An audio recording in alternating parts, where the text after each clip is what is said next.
Melihat apa yang dikatakan Kai Hongwei, Li Yun berhenti bicara. Ji Meiyan berkata dengan cemas, "Paman Kai, ini adalah kerabat saya.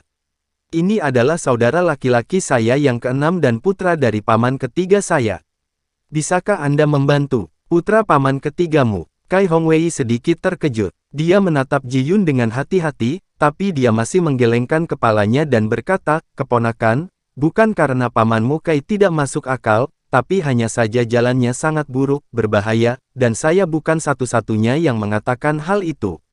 Itulah keputusan terakhirnya. Ada lebih dari selusin orang dalam kelompok. Percuma jika saya setuju saja. Lagi pula, kita harus bekerja sama satu sama lain sepanjang jalan. Jika kita mengambil beberapa dari mereka dan mencurahkan energi kita untuk melindungi mereka, siapa yang akan berbahagialah. Tetapi jika ini masalahnya, mereka bertiga dapat menunjukkan ketulusan dan membuat orang lain setuju. Saya tidak memilikinya di sini."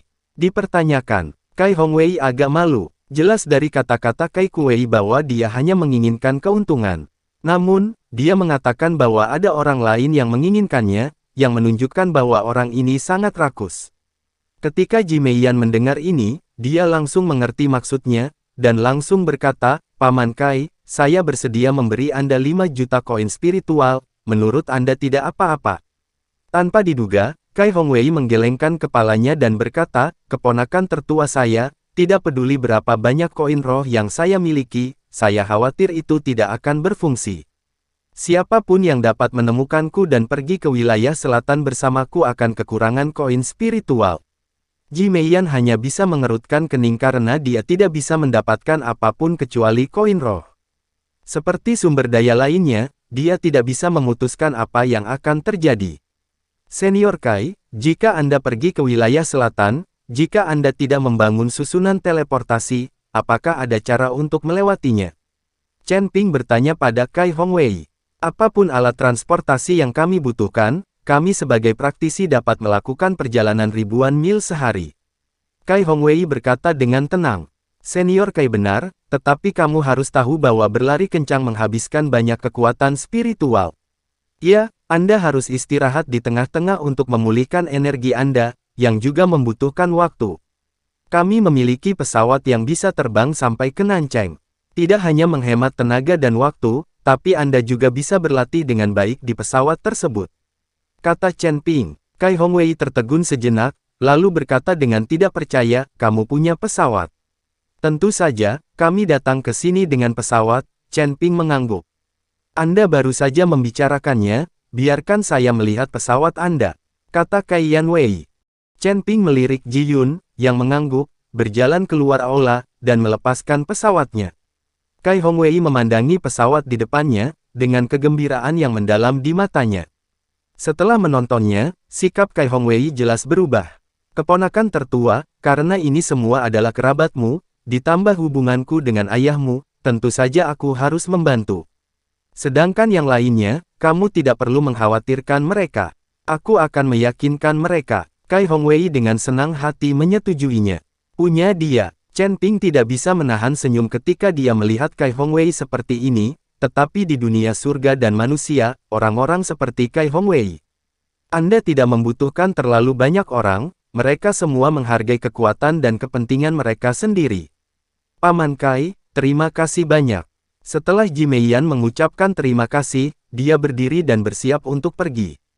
Ketika dia melewati Chen Ping, dia tidak bisa menahan diri untuk tidak melihat ke arah Chen Ping 2 kali karena dia tahu. Setelah ini, saya mungkin tidak akan pernah melihat Chen Ping lagi seumur hidup saya. Chen Ping tidak mengatakan apapun atau menunjukkan ekspresi apapun, yang bisa membuat Ji Yingyan melupakan dirinya secepat mungkin, yang juga melegakan Ji Meiyan. Kai Qianan di samping sepertinya melihat sesuatu dan menyuruh Ji Meiyan keluar. "Meiyan, apakah penting jika kamu mengikuti orang itu? Menurutku caramu memandangnya salah." Kai Qianan bertanya. Ji Meiyan tersenyum dan menggelengkan kepalanya, "Apa hubungannya dengan itu?"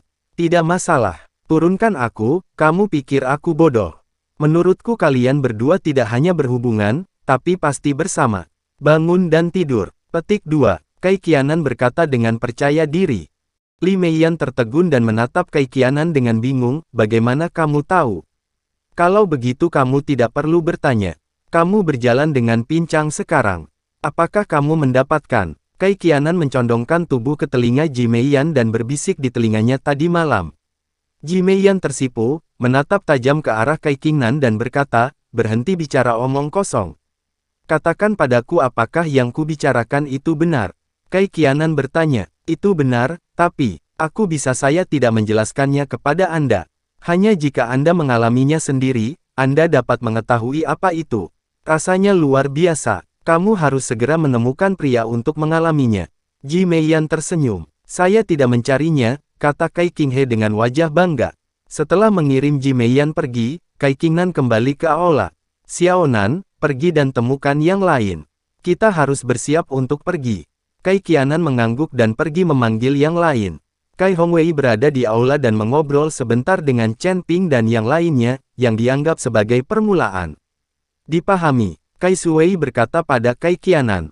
Tanda seru. Segera, Kai Qianan membawa selusin orang.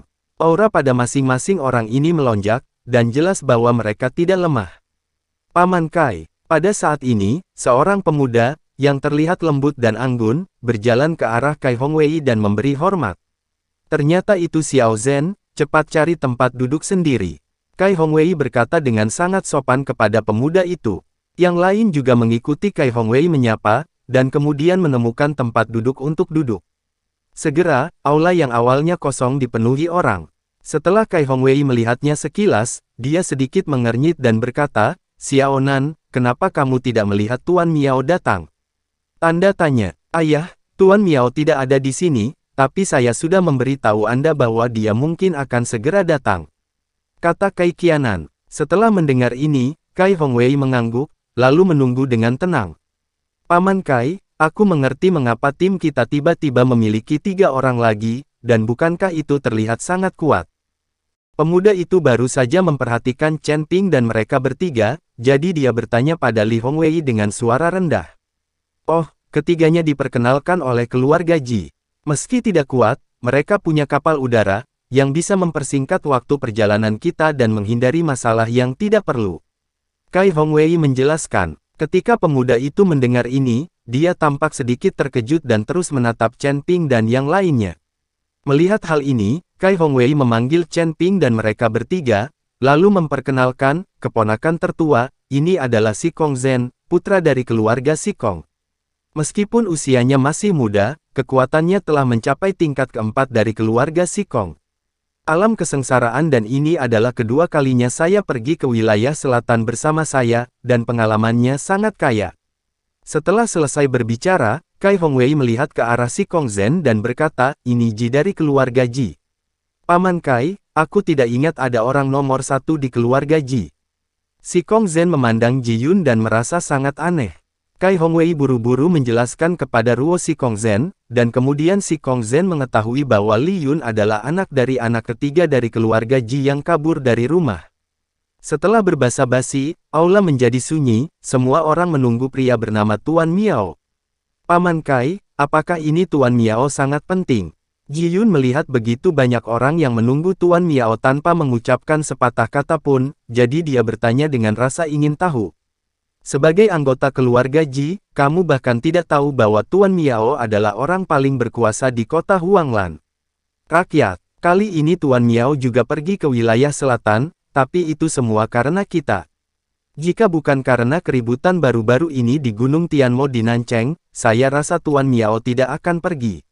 Sebelum Kai Hongwei dapat berbicara, Xikong Zhen berkata. Ketika Ji Yun mendengar ini, dia berhenti berbicara. Pantas saja orang-orang ini menunggu Tuan Miao, dan tidak ada yang mengeluh. Semoga beruntung. Setelah beberapa saat, langkah kaki terdengar di luar, dan Kai Hongwei segera berdiri untuk menyambutnya. Miao Lao, kamu di sini. Setelah Kai Hongwei menyambutnya keluar, dia berkata dengan hormat. Bos Yang, aku terlambat dan membuatmu menunggu. Ini semua salah cucuku. Dia bersikeras untuk pergi bersamanya, tapi aku tidak bisa membantunya. Kata Miao Lao dengan nada meminta maaf. Di belakang Tuan Miao, ada seorang wanita muda. Miao, kamu datang pada waktu yang tepat. Karena Nona Miao juga ingin pergi, mari kita jalan-jalan bersama dan anggap ini sebagai perjalanan. Kai Hongwei mengundang Miao Miao masuk. Mendengarkan kata-kata Kai Hongwei, Chen Ping tersenyum pahit. Bahkan jika mereka bertiga ingin mengikuti keluarga Ji, Wei Hongwei tidak setuju sampai dia mengeluarkan pesawat itu. Tapi sekarang Miao Lao mengatakan sesuatu, Kai Hongwei tidak hanya saya tidak melakukannya, saya tidak berani berkata apa-apa, dan saya tetap hormat.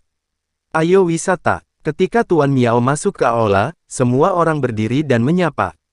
Chen Ping melihat Tuan Na tampak pikun dan sangat tua, tetapi matanya cerah dan auranya sangat kuat. Gadis muda di sebelah Lao Lao terlihat cantik dan cantik, dengan mata besar dan berair. Sepertinya orang yang tidak berbahaya. Tapi Chen Ping tidak tahu bahwa akan sangat buruk jika dia tertipu oleh penampilan gadis ini. Nama gadis ini adalah Miao Shen. Dia sangat terkenal di kota kuning dan biru. Orang-orang memanggilnya iblis perempuan. Tuan Miao melambaikan tangannya kepada semua orang, dan kemudian mengamati dengan matanya yang besar dan cerah. Satu putaran. Segera, mata Tuan Miao tertuju pada Chen Ping sejenak. Kalian, kenapa kamu tidak punya sopan santun? Semua orang berdiri saat melihat kakekku, tapi kamu terus duduk. Tahukah kamu aturannya? Miao Miao bertanya dengan tajam kepada Chen Ping. Chen Ping tertegun, dia tidak menyangka gadis yang terlihat cantik dan tidak berbahaya ini akan begitu tajam ketika dia membuka mulutnya. Miao Miao, bukankah aku sudah memperingatkanmu untuk tidak menimbulkan masalah bagiku? Jika kamu tidak menurut, aku akan melakukannya. Aku tidak akan membawamu ke sana. Miao Lao menegur cucunya, dan kemudian memandang Chen Ping dengan nada meminta maaf, adik laki-laki, cucu perempuan saya sedikit pemarah. Saya harap Anda tidak tersinggung karenanya.